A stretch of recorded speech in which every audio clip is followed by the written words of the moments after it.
जय हिंद साथियों, most welcome आप सभी का। हरियाणा ग्रुप डी 2026 के लिए साइंस की क्लास नंबर 40 है। तो हो सकता है आपकी ये 2-3 क्लास और होंगी, इसके अलावा एनसीईआरटी साइंस की, फिर पूरी साइंस आपकी खत्म हो जाएगी भाई।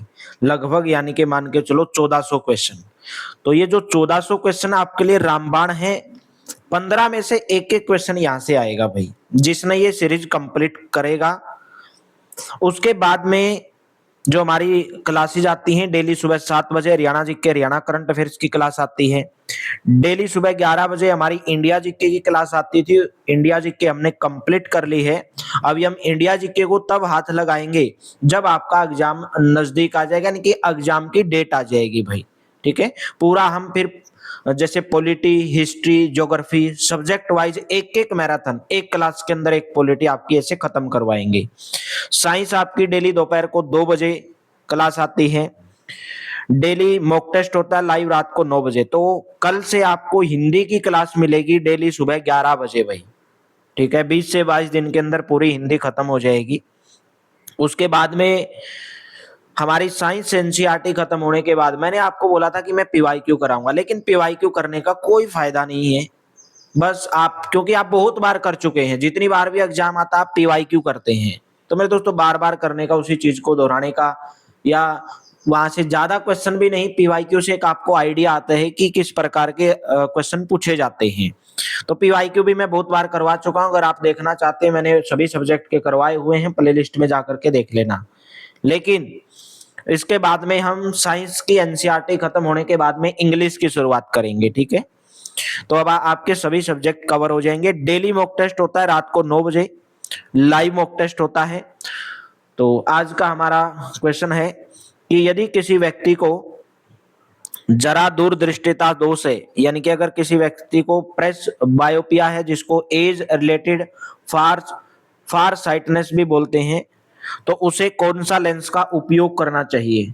तो उसको बाइफोकल लेंस या द्वि फोकस लेंस का प्रयोग करना चाहिए, यानी कि उसके अंदर अवतल लेंस भी और उत्तल लेंस भी। तो बाइफोकल लेंस, ऑप्शन नंबर कौन सा करेक्ट हो जाएगा? सी ऑप्शन करेक्ट हो जाएगा भाई।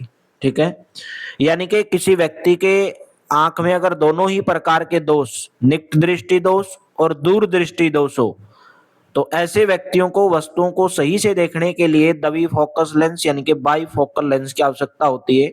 कई बार आपने देखा होगा किसी का चश्मा, नीचे की साइड में अलग लेंस दिखेगा, ऊपर की साइड में अलग लेंस दिखेगा, तो वो द्वि फोकल लेंस होता है। नीचे होता है अवतल लेंस, ठीक है, कनकेव लेंस, और ऊपर होता है कन्वेक्स लेंस, यानी कि उसमें दूर का भी होता है और नजदीक का भी होता है। सी ऑप्शन करेक्ट हो जाएगा। नेक्स्ट है, सामान्य प्रकार के द्विफोक्सी लेंसों में क्या होता है? अवतल लेंस भी होता है और उत्तल लेंस भी होता है। जैसे अभी मैंने आपको एग्जांपल में बताया था, जैसे नीचे की साइड में अलग लेंस रहेगा, चश्मे में एक ही चश्मे में दो लेंस होते हैं। दूर देखने के लिए उत्तल लेंस ऊपर लगा होता है और नजदीक की वस्तुओं को देखने के लिए अवतल लेंस नीचे लगा होता है। ऊपरी भाग उत्तल लेंस यानी कि कन्वेक्स लेंस और निचला भाग कनकेव लेंस। तो ऑप्शन नंबर आपका सी करेक्ट हो जाएगा भाई। नेक्स्ट है, एक प्रिज्म में त्रिभुजाकार आधार तथा आयताकार पार्श्व पृष्ठ होते हैं। एक प्रिज्म के अंदर दो तो ट्रायंगुलर बेसिस होते हैं भाई। कितने? दो ट्रायंगुलर बेसिस। एक प्रिज्म जो होता है उसके अंदर दो ट्रायंगुलर बेसिस होते हैं। एक ये आपको ऊपर नजर आ रहा होगा ट्रायंगल जैसा, और एक आपको नीचे नजर आ रहा होगा। तो दो त्रिभुजाकार आधार होते हैं उसके अंदर, और आयताकार पार्श्व पृष्ठ होते हैं 3 भाई। कितने होते हैं? 3। तो ऑप्शन नंबर कौन सा करेक्ट हो जाएगा? जैसे आप देख रहे होंगे रेक्टेंगुलर लेटरल सरफेसेस, ये वाले जो आप देख रहे होंगे इमेज के अंदर, ठीक है, ये किस प्रकार के हैं? रेक्टेंगुलर आकार के हैं। एक दो तो ये हो गए, एक पूरा मिलाकर के ये 3 हो जाएंगे। ठीक है, तो 3 है ये। तो ऑप्शन नंबर ए करेक्ट हो जाएगा। त्रिभुजाकार प्रिज्म में दो त्रिभुजाकार आधार, 3 आयताकार पार्श्व पृष्ठ होते हैं। A option will be correct. Next है, निम्नलिखित में से कौन सा कथन किस व्यक्ति के द्वारा नेत्रदान करने के संदर्भ में सही नहीं है? नेत्रदान करने के संदर्भ में कौन सा सही नहीं है? पहला है, नेत्रदान करने वाला व्यक्ति किसी भी आयु वर्ग अथवा लिंग का हो सकता है। अगर आप किसी को अपनी आंखें डोनेट करनी है तो चाहे वो व्यक्ति किसी भी उम्र का हो डोनेट कर सकता है, ये करेक्ट है, पहला सही है। मोतियाबिंद का ऑपरेशन करा चुके व्यक्ति भी नेत्रदान कर सकते हैं, ये भी सही है। A person who has undergone contract surgery can also donate eyes, ये भी कर सकते हैं। नेत्रदान महादान बोला जाता है। ठीक है। मधुमेह अथवा उच्च रक्तचाप से पीड़ित व्यक्ति, दमे के वे व्यक्ति जिन्हें कोई संक्रामक रोग है वे भी नेत्रदान कर सकते हैं। पर्सन सफरिंग फ्रॉम डायबिटीज और हाई ब्लड प्रेशर और दोज विद अस्थमा और any infection disease can also donate eyes, ये गलत है। मृत्यु के बाद 4 से 6 घंटे के भीतर नेत्र निकाल लिया जाना चाहिए। The eyes should be removed with in 4 से 6 आवर आफ्टर डेथ, ये भी सही है। तो केवल और केवल इसके अंदर कौन व्यक्ति नेत्रदान करने के लिए सही नहीं है, थर्ड वाला। तो ऑप्शन नंबर डी करेक्ट हो जाएगा भाई, D option will be correct. ठीक है। और नेत्र निकालने के बाद में, आंख निकालने के बाद में, किसी मृत व्यक्ति की आंख निकालने के बाद में 10 से 15 मिनट के अंदर वो आंख लग जानी चाहिए भाई। ठीक है। और ये आंख लगाना एक सरल सी प्रक्रिया है। और ऐसे व्यक्ति जिनको एडस है, हेपेटाइटिस बी, हेपेटाइटिस सी है, रेबीज है, एक्यूट ल्यूकेमिया है, टेटनस है, हैजा है, ठीक है, या किसी मस्तिष्क की बीमारी से कोई संक्रमित है, तो अगर उस व्यक्ति की उसके कारण मृत्यु हुई है तो वो नेत्रदान नहीं कर सकते भाई, वो उनके लिए सही नहीं है। ठीक है। निम्नलिखित में से किस रोग से संक्रमित व्यक्ति नेत्रदान नहीं कर सकते? तो अभी मैंने आपको बताया, एडस हो, हेपेटाइटिस बी हो, सी हो, ठीक है, रेबीज हो, ल्यूकेमिया हो, टेटनस हो, हैजा, कुछ भी हो, तो ऑप्शन नंबर डी, इनमें से सभी। तो your decision can change lives भाई। तो I donation give the gift to site, please today help other see tomorrow. ठीक है। नेक्स्ट बताइए, प्रिज्म की विशेष आकृति के कारण निर्गत किरण आपतित किरण की दिशा से कोण बनाती है, इस कोण को क्या बोलते हैं? Due to the special shape of the prism, ये प्रिज्म है। The emergent ray makes an angle भाई। ठीक है। ये अमर्जेंट ray makes an angle with the direction of incident ray, this angle is called. देखो यहाँ पे ये प्रिज्म है जो ट्रायंगल में आप देख रहे हैं, इसके ऊपर कोई इंसिडेंट रे आई, आपतित किरण आई, आपतित किरण, और ये मेरे दोस्तों यहां से अगर मैं बात करूं, ये निर्गत किरण यानी कि अमर्जेंट रेज। तो ये पूछ रहा है कि कौन सा वो एंगल बनाते हैं, तो वो डेल्टा एंगल बनाते हैं, जहां पे आप ये देख रहे होंगे डेल्टा एंगल, तो यानी कि एंगल ऑफ डेविएशन, इसको हम क्या बोलेंगे? विचलन कोण बोल देंगे। ऑप्शन नंबर सी करेक्ट हो जाएगा भाई, विचलन कोण बनाते हैं, एंगल ऑफ डेविएशन बनाते हैं। प्रिज्म से निकलने वाले रंगों का निम्नलिखित में से कौन सा सही क्रम है भाई? यानी कि जब प्रिज्म से व्हाइट लाइट गुजारी जाती है तो 7 रंगों के अंदर वो डिवाइड हो जाती है भाई। जैसे आप ये प्रिज्म देख रहे होंगे, इस प्रिज्म में से जब व्हाइट लाइट जाएगी तो 7 रंगों के अंदर विभाजित हो जाएगी, उसको हम विबग्योर बोलते हैं, VIBGYOR, विबग्योर। ठीक है। ऊपर वाला वोयलेट यानी कि बैंगनी, उसके बाद में जामुनी, इंडिगो, फिर ब्लू, हरा, पीला, नारंगी और नीचे रेड भाई। ठीक है। तो कौन सा ऑप्शन नजर आ रहा है? सी ऑप्शन भाई, VIBGYOR, C option will be correct. Clear बात? ठीक है। लाल रंग यानी कि इसके अंदर ये विभाजित हो जाती है भाई। प्रकाश के अवयवी वर्णों में विभाजन को क्या बोला जाता है? The splitting of white light into its constituent colour is called भाई। जैसे यहाँ पे व्हाइट लाइट है तो व्हाइट लाइट ये 7 रंगों के अंदर विभाजित हो गई थी, जैसे मैंने आपको प्रिज्म का एग्जांपल दिया था। तो ये पूछ रहे हैं कि उसको हम क्या बोलेंगे? उसको हम बोलेंगे स्कैटरिंग ऑफ लाइट, यानी कि परकिरणन बोलेंगे। सी ऑप्शन करेक्ट हो जाएगा। नेक्स्ट है, श्वेत प्रकाश प्रिज्म से गुजरने के बाद प्रकाश के विभिन्न वर्ण आपतित किरण के सापेक्ष अलग अलग कोणों पर झुकते हैं, जिसमें कौन सा प्रकाश सबसे कम झुकता है? ये बोल रहे हैं कि after white light passes through a prism, जब आप किसी भी प्रिज्म से व्हाइट लाइट गुजारते हैं, different colour of light bend at different angles, भाई जो अलग अलग जो कलर हैं वो डिफरेंट एंगल के ऊपर बेंड होते हैं। तो which colour of light bends the least angle कौन सा बनाएगा? देखो ये वाला, नीचे वाला। ठीक है। तो सबसे अधिक झुकाव होगा बैंगनी का, फिर उसके बाद जामुनी, नीला, हरा, पीला, नारंगी और रेड। तो सबसे कम झुकाव किसका हुआ मेरे दोस्तों? ये हुआ रेड का। तो ऑप्शन नंबर बी करेक्ट हो जाएगा, यानी कि लाल रंग का भाई। ठीक है। नेक्स्ट है, वायुमंडल की उपस्थिति जल की सूक्ष्म बूंदों के द्वारा सूर्य के प्रकाश के कारण इंद्रधनुष बनता है भाई।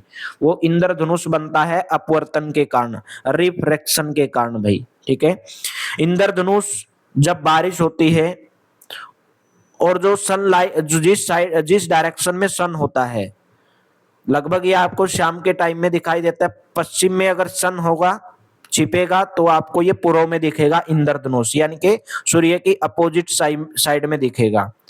ऐसा क्यों होता है? क्योंकि वायुमंडल के अंदर जब बारिश होती है तो बारिश की कुछ बूंदें वायुमंडल के अंदर रह जाती हैं, और जब उन बूंदों के ऊपर सूर्य का प्रकाश पड़ता है तो क्या हो जाते हैं, लाइट स्कैटर हो जाती है और इंद्रधनुष बनता है 7 रंगों के अंदर भाई। ठीक है, तो राइट ऑप्शन कौन सा रहेगा? बी ऑप्शन आपका यहाँ पे करेक्ट रहेगा, और अपोजिट साइड में बनेगा, रिफ्रैक्शन के कारण बनेगा।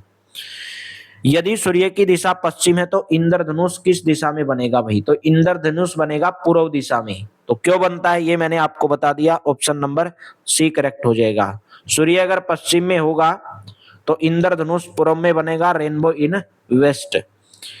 गर्म वायु अपने ऊपर की ठंडी वायु की तुलना में हल्की होती है तथा इसका अपवर्तनांक ठंडी वायु की अपेक्षा थोड़ा क्या होता है भाई? गर्म वायु अपने ऊपर की ठंडी वायु की तुलना में हल्की होती है तथा इसका अपवर्तनांक ठंडी वायु की अपेक्षा थोड़ा कम होता है, ऑप्शन नंबर सी भाई। Hot air is lighter than the cool air above it and it's refractive index is slightly less than that of cool air, यानी कि ठंडी हवा की अपेक्षा गर्म हवा का जो रिफ्रैक्टिव इंडेक्स है वो ज्यादा होता है।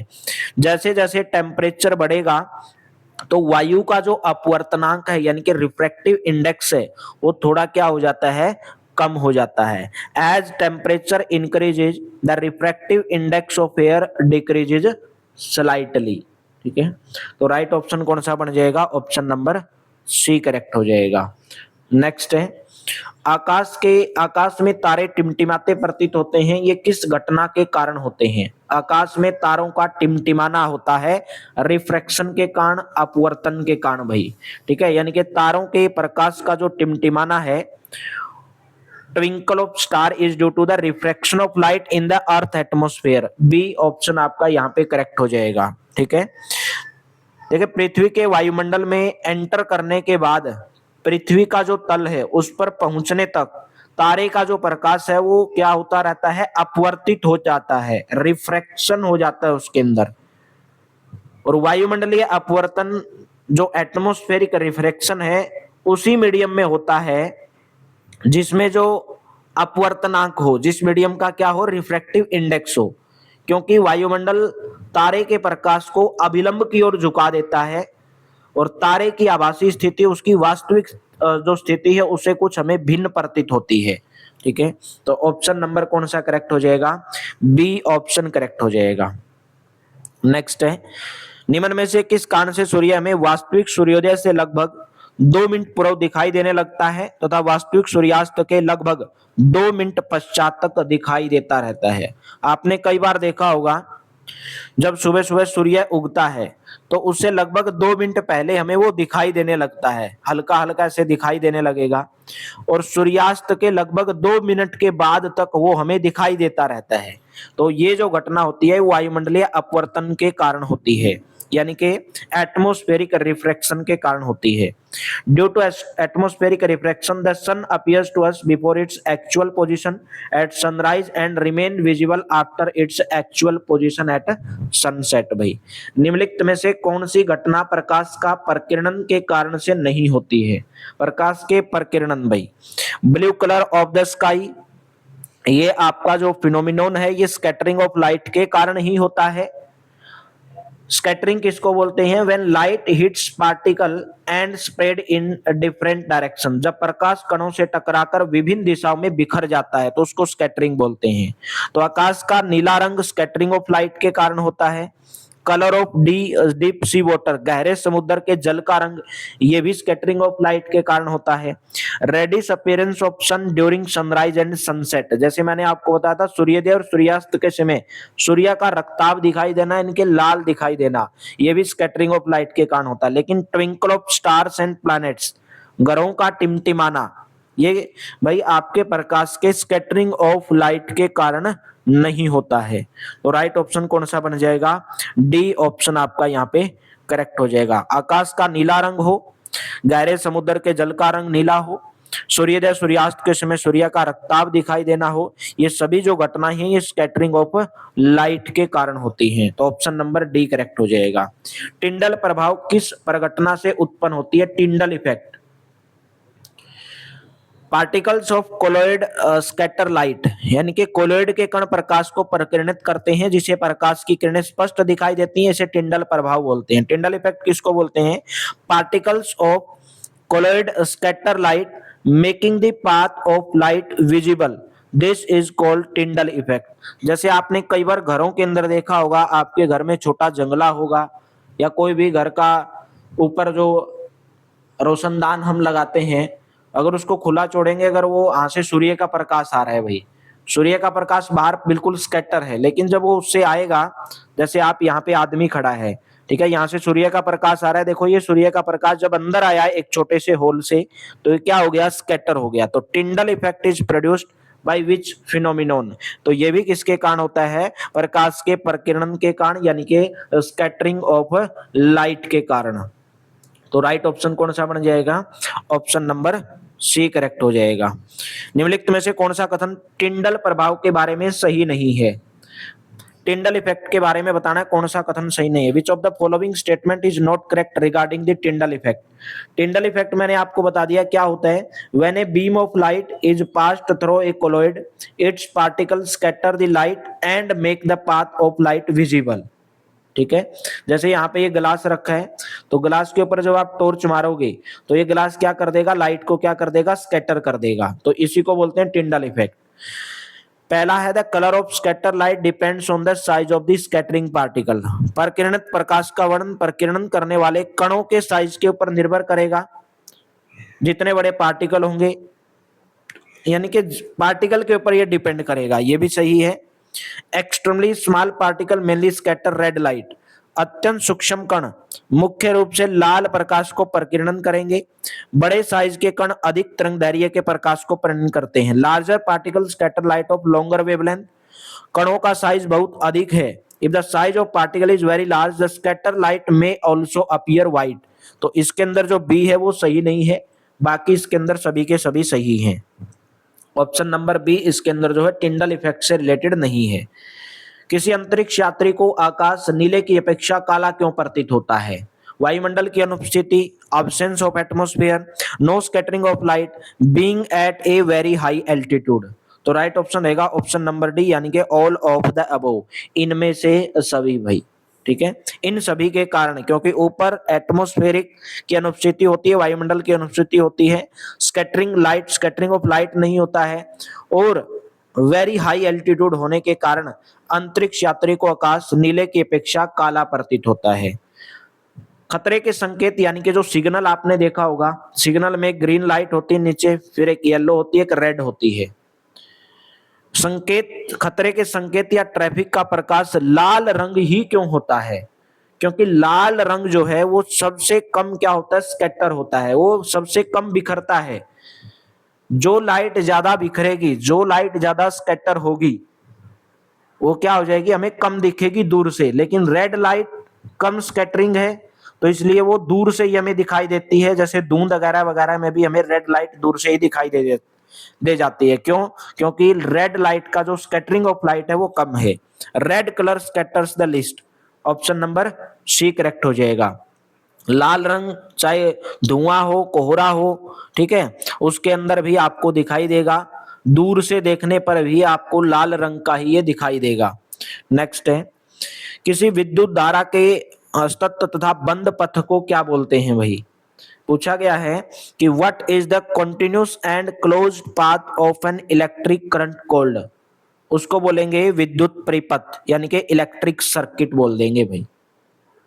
आपने देखा होगा टॉर्च देखी होगी आपने, टॉर्च के अंदर सेल होता है, तो टॉर्च का जब आप स्विच ऑन करोगे तो तभी वो आपको प्रकाश देती है।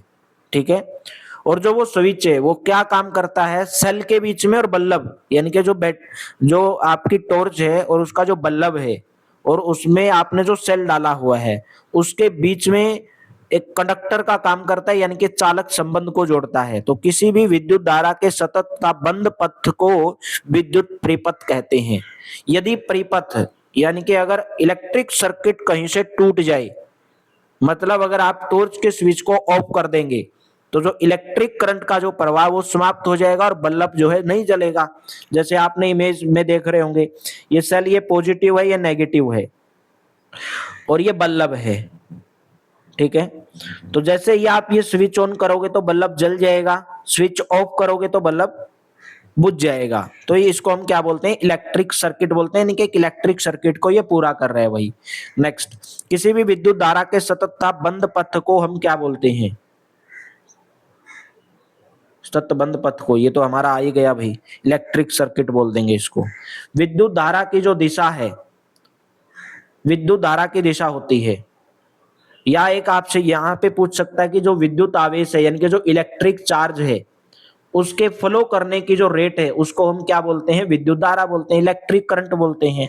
इलेक्ट्रिक करंट क्या है, flow of electric charge at the rate of, eight which rate flow of electric charge, यानी कि जो इलेक्ट्रिक चार्ज हैं वो किस रेट से फ्लो कर रही हैं उसी को इलेक्ट्रिक करंट बोलते हैं। विद्युत धारा की दिशा होती है, विद्युत धारा की दिशा opposite to the direction of flow of electron in a circuit, परिपथ में इलेक्ट्रॉनों के प्रवाह की दिशा के विपरीत होती है। The conventional direction of electric current is from the positive terminal to the negative terminal, यानी कि जो इलेक्ट्रिक करंट है वो पॉजिटिव से नेगेटिव की तरफ फ्लो करता है, जबकि जो इलेक्ट्रॉन की जो डायरेक्शन होती है वो अपोजिट होती है। इलेक्ट्रॉन फ्लो करते हैं नेगेटिव से पॉजिटिव, जैसे आप इमेज में देख रहे होंगे, जबकि जो करंट है उसकी डायरेक्शन होती है पॉजिटिव से नेगेटिव, यानी कि अपोजिट डायरेक्शन में आते हैं इलेक्ट्रॉन। ए ऑप्शन करेक्ट हो जाएगा। विद्युत आवेश का एसआई मात्रक कूलाम है, यानी कि SI unit of electric charge, electric charge की यूनिट है coulomb, which is approximately equal to the charge contained in how many electrons, यानी कि 1 कूलाम पूछा गया किसके बराबर होगा, तो 6 इंटू 10 की पावर 18 भाई, यानी कि विद्युत आवेश का एसआई मात्रक कूलाम है, जो लगभग मेरे दोस्तों कितने इलेक्ट्रॉन के बराबर होता है, 6 इंटू में 10 की पावर 18 भाई, ठीक है। और एक इलेक्ट्रॉन के ऊपर कितने कूलाम चार्ज होता है, एक इलेक्ट्रॉन के ऊपर कितने कूलाम चार्ज होता है, 1.6 गुना 10 की पावर -19। अगर आपसे पूछा जाए 10 की पावर -19, एक इलेक्ट्रॉन के ऊपर कितना चार्ज होता है, 1.6 गुना 10 की पावर -19। और इलेक्ट्रिक करंट का मात्रक क्या है, यानी कि हम इलेक्ट्रिक करंट को, विद्युत प्रवाह को किसके अंदर मापते हैं, एम्पियर भाई। इलेक्ट्रिक करंट का जो मात्रक है वो क्या है, एम्पियर है। तो राइट ऑप्शन क्या हो जाएगा, ऑप्शन नंबर बी करेक्ट हो जाएगा।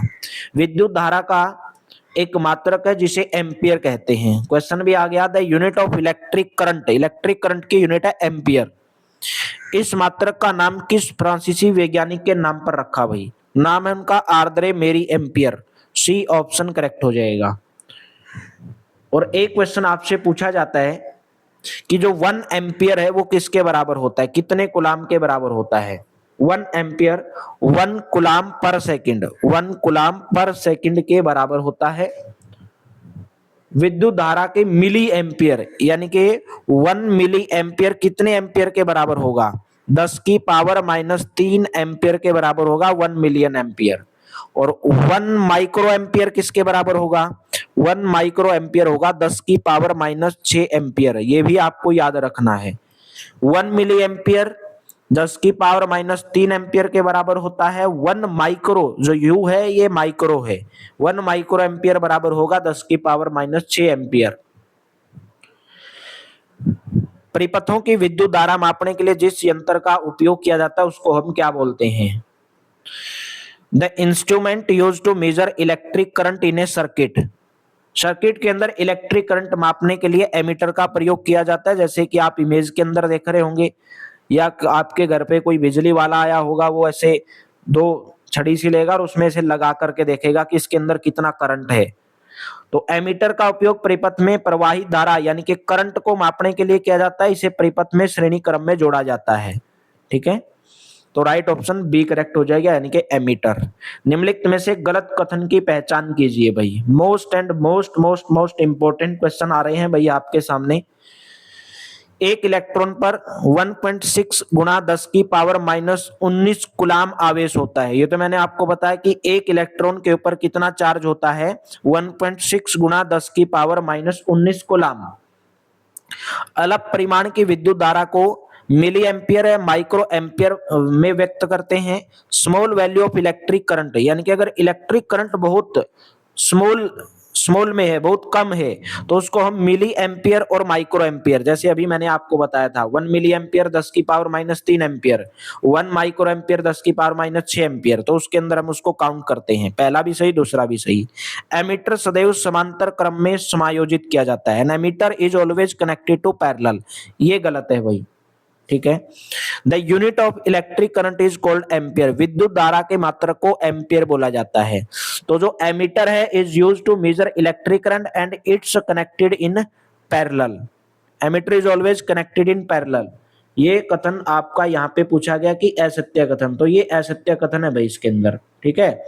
और इसमें धारा मापी जाती है, यानी कि इलेक्ट्रिक करंट मापा जाता है और श्रेणी में लगाया जाता है भाई, ठीक है। पैरेलल में ना बोल करके इसने बोला है समानांतर क्रम में भाई, ये श्रेणी क्रम में समायोजित होता है, समानांतर में नहीं लगाया जाता है, ठीक है।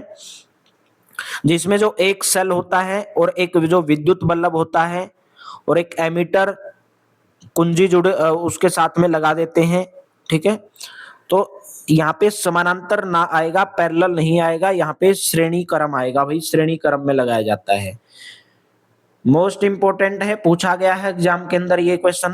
किसी विद्युत बल्ब के तंतु में से 0.5 एम्पीयर विद्युत धारा 10 मिनट तक प्रवाहित होती है। विद्युत परिपथ से प्रवाहित विद्युत आवेश का परिणाम ज्ञात कीजिए।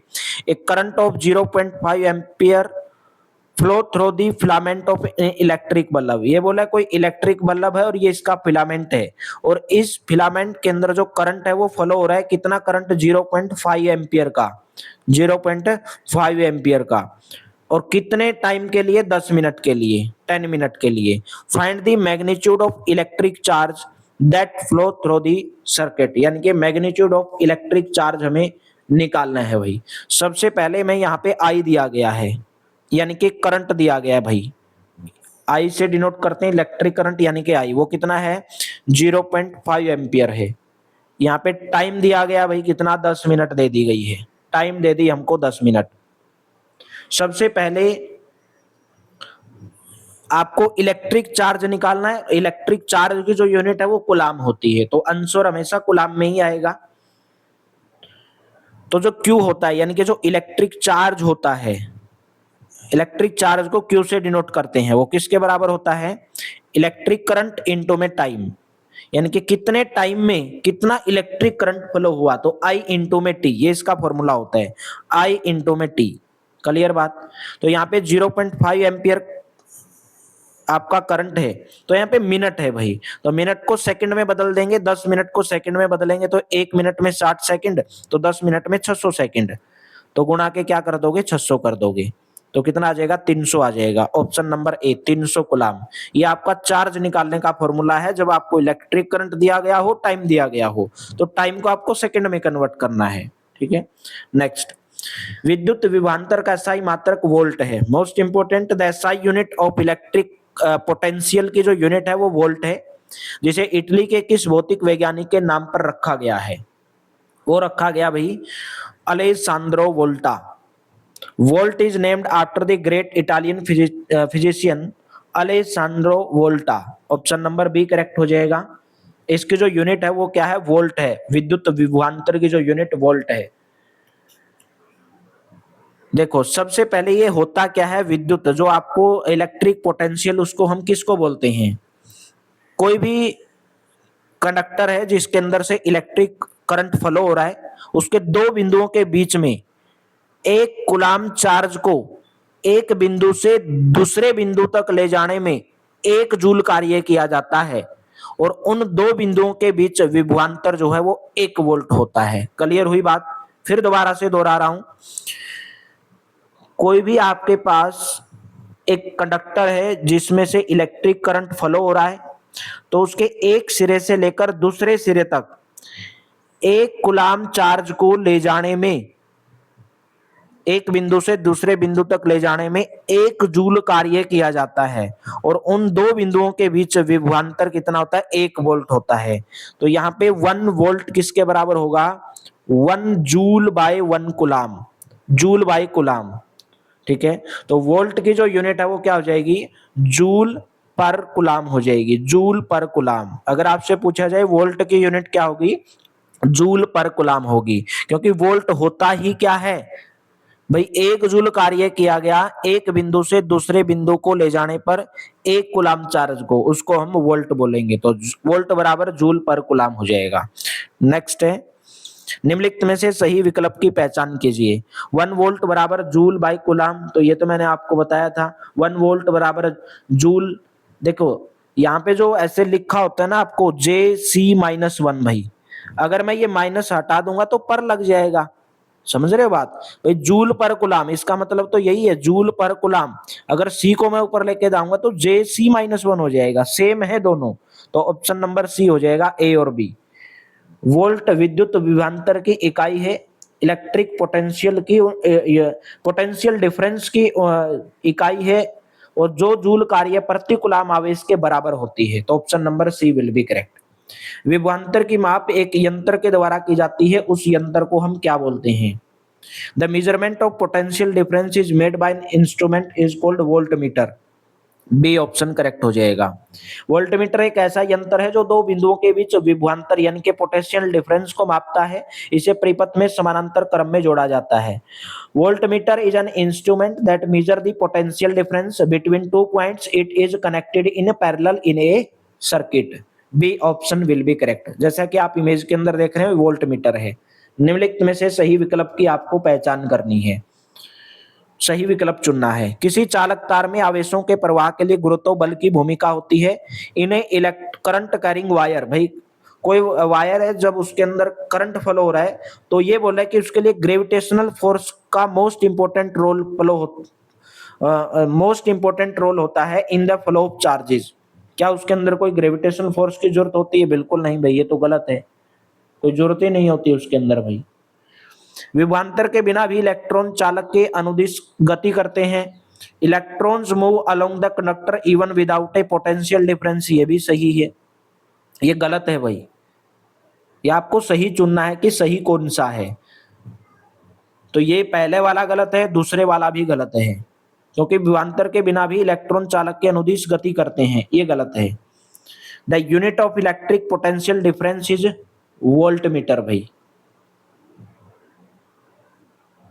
The unit of electric potential difference is voltmeter. Voltmeter is measure the potential difference in electric circuit. A voltmeter is always connected in parallel between the points where the potential difference is to be measured.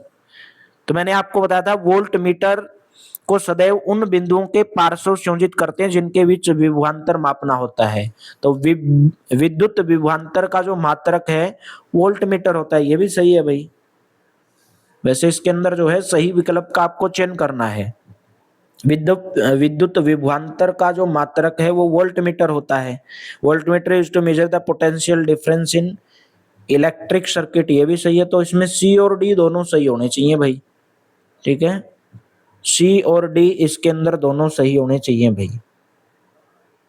Potential difference, विभवांतर की माप, ये भी सही है भाई। सी और D सही होने चाहिए, इसके अंदर लगाया नहीं है, ठीक है। तो सी और डी सही है भाई इसके अंदर। नेक्स्ट बताइए, 12 वोल्ट विभवांतर के दो बिंदुओं के बीच 2 कूलाम आवेश को ले जाने में कितना कार्य किया जाता है? 12 वोल्ट विभवांतर के दो बिंदुओं के बीच 2 कूलाम आवेश को ले जाने में कितना कार्य किया जाता है? सबसे पहले वर्क किसके बराबर होता है? वर्क बराबर होता है चार्ज यानी कि आवेश इंटू विभवांतर, Q इंटू में V। तो यहाँ पे चार्ज भाई, और वोल्ट कितना है? 12 वोल्ट। विभवांतर कितना है? 2 कूलाम यानी कि चार्ज है। तो कितना आ जाएगा? 12 गुणा के 2, 12 दूनी 24 जूल।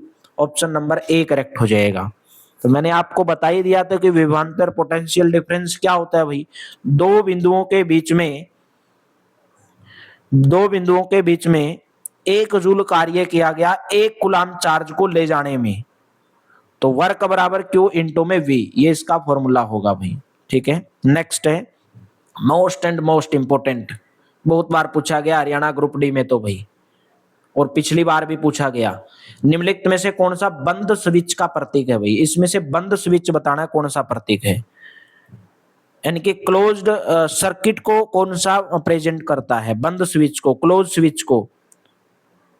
बंद स्विच से परिपथ पूरा होता है और धारा प्रवाहित होती है। A close switch complete the circuit and allows current to flow. तो ऑप्शन नंबर कौन सा हो जाएगा, ऑप्शन नंबर बी, बंद स्विच का। इसके सिंबल पूछे जाते हैं। फिर आपको बता रहा हूं, देखिए पहला और ये तो सेम ही दिया गया है इसके अंदर। तो यहाँ पे विद्युत सेल का अगर आपसे पूछा जाए, यानी कि इलेक्ट्रिक सेल का अगर सिंबल पूछा जाए तो क्या हो जाएगा, इलेक्ट्रिक सेल का सिंबल। इलेक्ट्रिक सेल का सिंबल यहाँ पे पॉजिटिव और यहाँ पे नेगेटिव, ये इलेक्ट्रिक सेल का सिंबल होगा। क्लियर हुई बात, ये मैंने भी आपको बता दिया। बंद का हो जाएगा, खुली का अगर हो भाई, खुला स्विच का अगर आपसे पूछा जाए तो बीच में बस बिंदु मत लगाना। ठीक है, ये आपका क्या होगा, खुले स्विच का होगा भाई। वहीं पे ये जो आपको नजर आ रहा है ए और डी में, ये आपको कौन सा सिंबल दे रहा है, ये दे रहा है आपको भाई बैटरी और जो सेल हैं उनके बीच में जो संयोजन है उसका सिंबल दे रहा है, बैटरी और सेल, बैटरी और सेल के बीच में। ठीक है, तार की अगर मैं बात करूं, ये तार के बीच में संधि यानी कि ज्वाइंट को, ज्वाइंट का सिंबल दे रहा है। ये जो बनाया है ये तार ज्वाइंट को सिंबल दे रहा है भाई। ठीक है, अगर बिना ज्वाइंट के कोई तार हो तो उसका सिंबल क्या होगा, बिना ज्वाइंट के, तो उसका सिंबल ये वाला होगा भाई। ठीक है, उसका सिंबल ये होगा, बिना संधि के तार, बिना ज्वाइंट के तार क्रॉसिंग। ठीक है, और ये आप जो देख रहे होंगे ये भाई विद्युत बल्ब का है, इलेक्ट्रिक बल्ब का सिंबल है। ठीक है, तो ये प्रतीक पूछे गए आपसे। वहीं आपसे पूछा जाता है प्रतिरोध यानी कि रेजिस्टेंस का पूछा जाता है। तो रेजिस्टेंस का क्या होगा भाई, रेजिस्टेंस का आप ये वाला, रेजिस्टेंस का ये वाला होता है भाई सिंबल। ये किसका होता है, रेजिस्टेंस का, लिख लो अपनी कॉपी पेन में।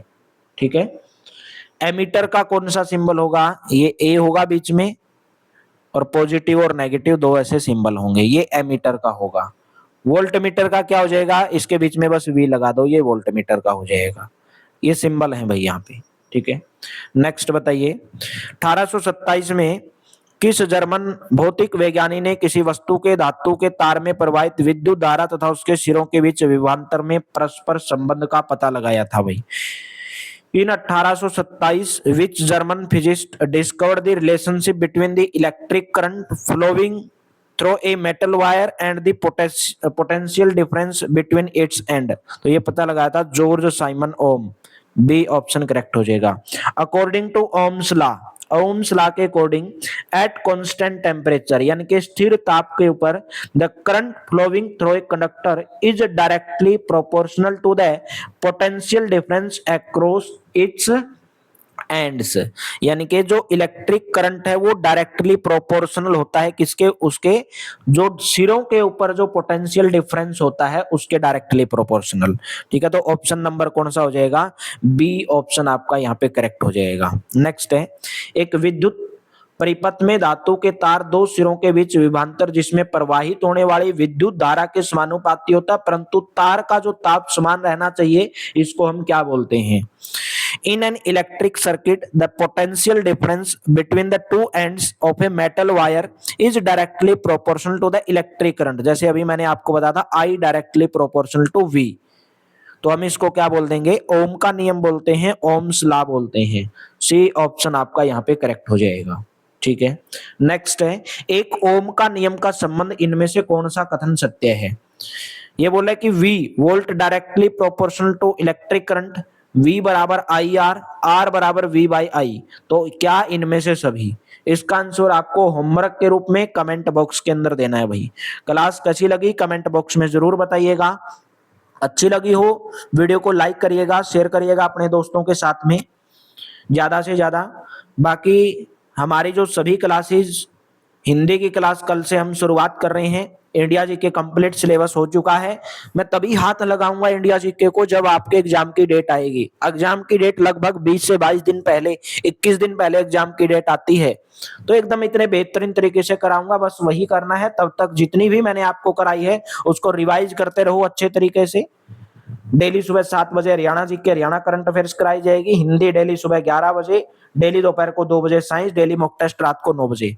Thank you, have a nice day. और ये साइंस की सीरीज खत्म होने के बाद में, एनसीईआरटी खत्म होने के बाद में हम इंग्लिश करेंगे। थैंक यू, मिलते हैं फिर कल की क्लास में।